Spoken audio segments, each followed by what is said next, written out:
Siapa yang berani ngancam presiden yang berada di lingkar kekuasaan itu? Seorang aktor pencuri uang negara, penipu Jokowi.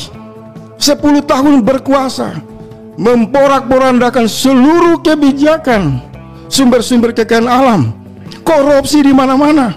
Yang mestinya tempatnya di pengadilan dan di penjara justru diposisikan terhormat oleh Prabowo Subianto. Yang jelas saya mau simpulkan, masuknya Deddy Corbuzier ke Menhan itu satu deklarasi kebangkrutan kedaulatan nasional. Marwah tentara nasional Indonesia hancur berantakan.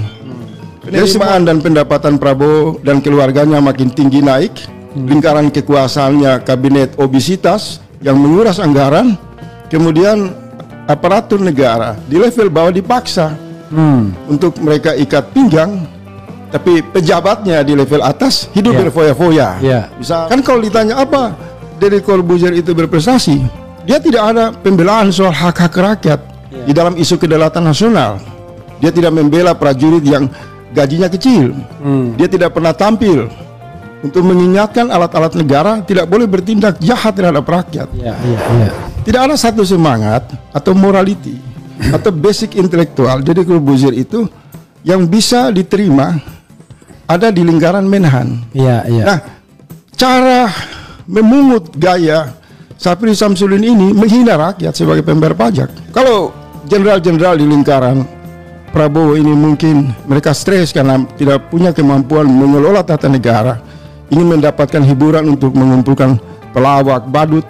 Saya kira kan bisa informal saja. Bisa dibikin di Hambalang. Tapi tidak boleh menggunakan jasa, fasilitas, uang negara untuk merusak. Sebelum kan Menkominfo juga merekrut kan buzzer sebagai staf khusus. Kemudian juga kelompok pembela Jokowi yang bermain dengan akun-akun anonim. Kemudian juga menjadi komisaris-komisaris di BUMN. Nah, cara-cara atau pola rekrutmen atau kultur busuk seperti ini, kita kehilangan selera untuk berbicara negara dalam konteks idealisme. Negara yang berbasis knowledge, ya kan, apalagi spiritual. Jadi kita harus tiba pada satu kesimpulan, ini bukan tata kelola negara. Ini praktek premanisme manajemen terminal, di mana setiap orang diangkat di dalam kekuasaan itu like and dislike, asas faedah pada kebutuhan kepentingan preman di situ. Menggambarkan watak di dalamnya ternyata rekrutmen terhadap Deddy Corbuzier itu saya nggak punya tendensi pribadi. Kalau dia seorang yang profesional, yang memang memiliki komitmen untuk memperkuat Kementerian Pertahanan dari berbagai aspek, dia juga menunjukkan loyalitas dalam gagasan-gagasan besar untuk membela kepentingan nasional. Dia pantas direkrut sebagai Menhan. Tapi hari ini kan ini perbadutan yang dimainkan berkali-kali oleh Deddy Corbuzier, orang yang dianggap selebriti pada dunia entertain, yang sama sekali tidak punya pendapat tegas ketika ancaman kedaulatan negara itu diganggu. Misal di Rempang, di sana Deddy Corbuzier tidak hadir. Misalnya ada jenderal-jenderal yang terlibat dalam permufakatan jahat, membacking tambang-tambang asing di Kalimantan, di Papua yang merugikan rakyat, yang jelas-jelas merusak tatanan kedaulatan negara. Deddy Corbuzier diam. Misal ada jenderal yang dijadikan kabulok, menabrak aturan TNI. Deddy Corbuzier nggak punya sikap kritis. Lantas orang ini dipungut untuk apa? Kita sudah bisa menduga ada dua kemungkinan di pikiran Pak Syafri itu. Pertama, mungkin dia melihat bahwa Deddy dibutuhkan untuk menghadapi tekanan publik yang berkaitan dengan sikap kritis terhadap kebijakan di Menhan. Misalnya kalau ada kebijakan pembelian pesawat bekas, kapal-kapal bekas, alat-alat bekas, ada korupsi di sana atau ada kekacauan di sana, mungkin Deddy Corbuzier sudah terbukti orang efektif bisa untuk pengalihan isu. Itu dugaan saya. Cara merekrut orang di lingkar kekuasaan, baik itu Pak Syafri dan lain-lain, itu menunjukkan mereka ini tidak punya parameter standar yang jelas di dalam bernegara. Ini penghinaan terhadap konstitusi, undang-undang, martabat, kebudayaan, nilai-nilai. Karena negara itu kan ruang sinergi dari semua keunggulan manusia yang ada di sebuah wilayah. Cara yang paling unggul ya. Iya, demi apa? Untuk memberikan rasa keadilan. Tetapi kalau tradisi mengambil kekuasaan dengan gaya pendekatan manajemen preman terminal, maka kita kehilangan juga selera untuk berbicara value, bicara idealisme di dalam ruang negara itu sendiri. Karena yang kita hadapi ini pribadi-pribadi, perilaku-perilaku yang lebih memancarkan gaya-gaya karakter premanisme dengan mengabaikan interaksi yang berkualitas berbasis intelektual. Yang jelas saya mau simpulkan, masuknya Deddy Corbuzier ke Menhan itu satu deklarasi kebangkrutan kedaulatan nasional. Marwah tentara nasional Indonesia hancur berantakan.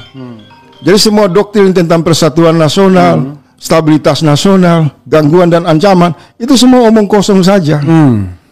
Saya udah nggak percaya, karena lembaga yang sangat vital dan strategi bisa disusupi oleh salah satu pendekatan metode rekrutmen staf khusus yang akal-akalan, yang sangat bernuansa manajemen premanisme.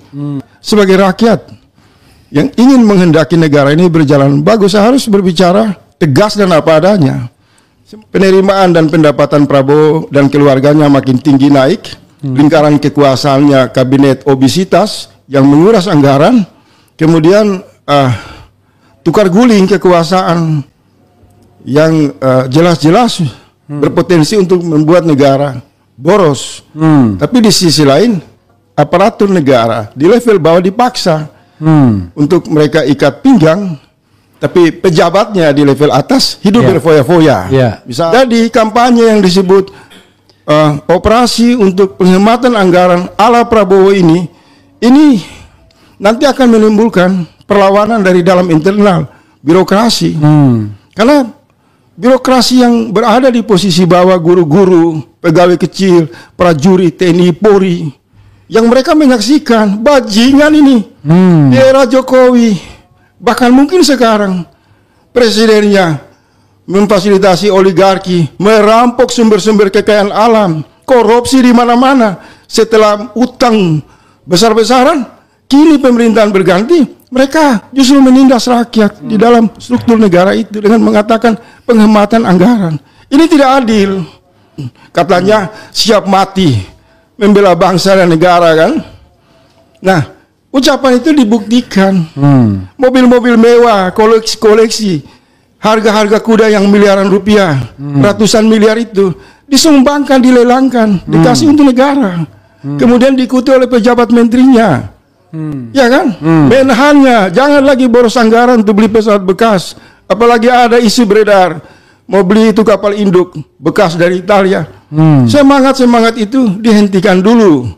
Baru kemudian keinginan yang kuat untuk mengajak rakyat dalam sistem negara, penghematan anggaran akan diterima secara adil. Saya usulkan buat Pak Prabowo Subianto yang paling efektif, segera bawa itu undang-undang penyitaan aset ke DPR, disahkan. Perampasan aset. Tangkap semua itu oligarki. Satu kelompok 1% menguasai puluhan ribu triliun. Tangkap itu koruptor kakap. Itu baru namanya presiden dengan pertarungan yang jelas. Ya disebut macan. Itu cara-cara pendekatan karakter kepemimpinan yang berpihak untuk melindungi rakyat. Tapi kalau ada musibah, masalah, kemudian rakyat ditekan, menurut saya ini kucing kampung. Lama-lama kita muak juga. Ternyata rezim yang keluar dari gorong-gorong dan kucing kampung ini sama saja. Rakyat akan kehabisan kosakata. Bagaimana cara untuk meyakinkan mereka yang berkuasa, yang hidup foya-foya, yang hanya suaranya besar, wajah garang, mempamer masa lalunya, dia jenderal ini, dia angkatan ini, semua buset itu nggak dipakai itu. Tidak ada seperti itu. Negara itu kasih sayang, keadilan. Orang-orang kecil di bawah ini sudah nggak takut dengan kematian. Kalian jangan bertindak bajingan, brengsek. ini bisa memicu revolusi. Terlebih kekuasaan ini belakangan ini semakin menimbulkan rasa yang sangat sakit di hati rakyat.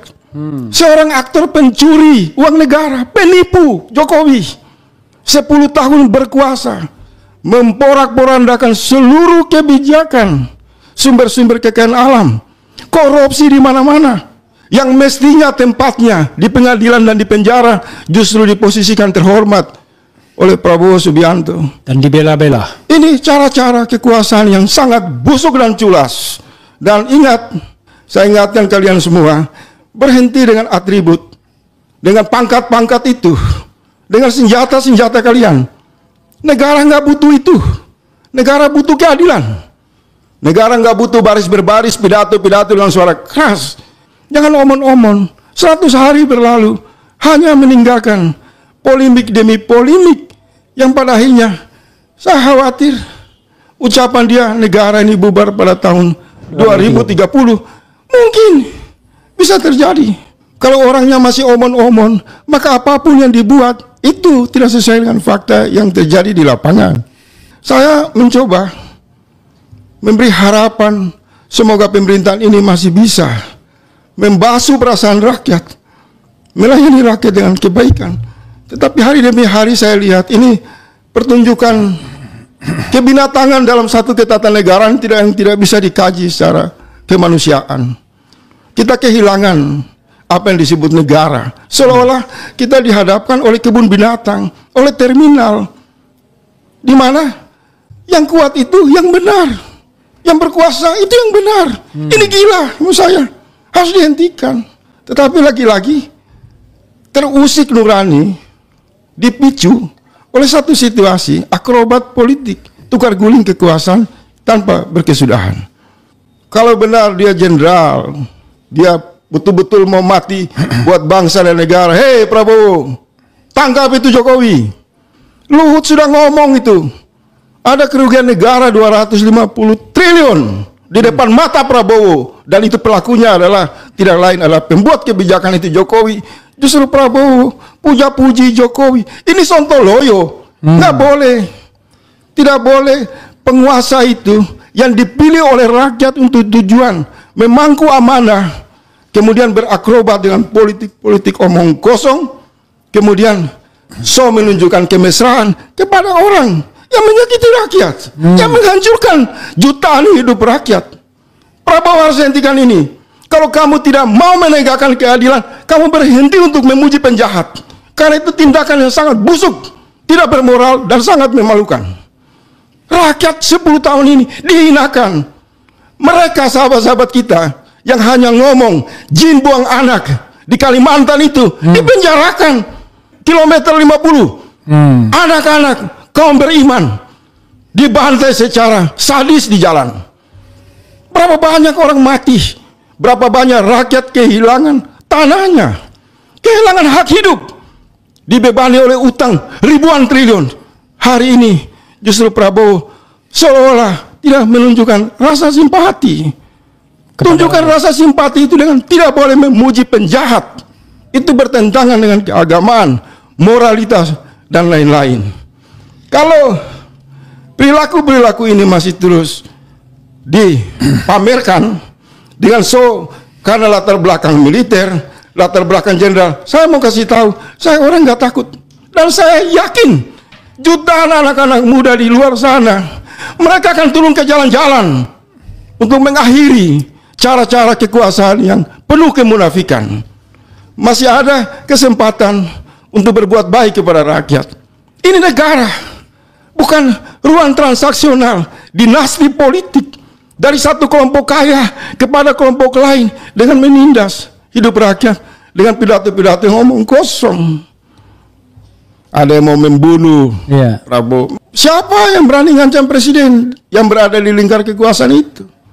Dan kemudian presiden curhat ke ruang publik, keluarganya curhat, orang-orang dekatnya curhat.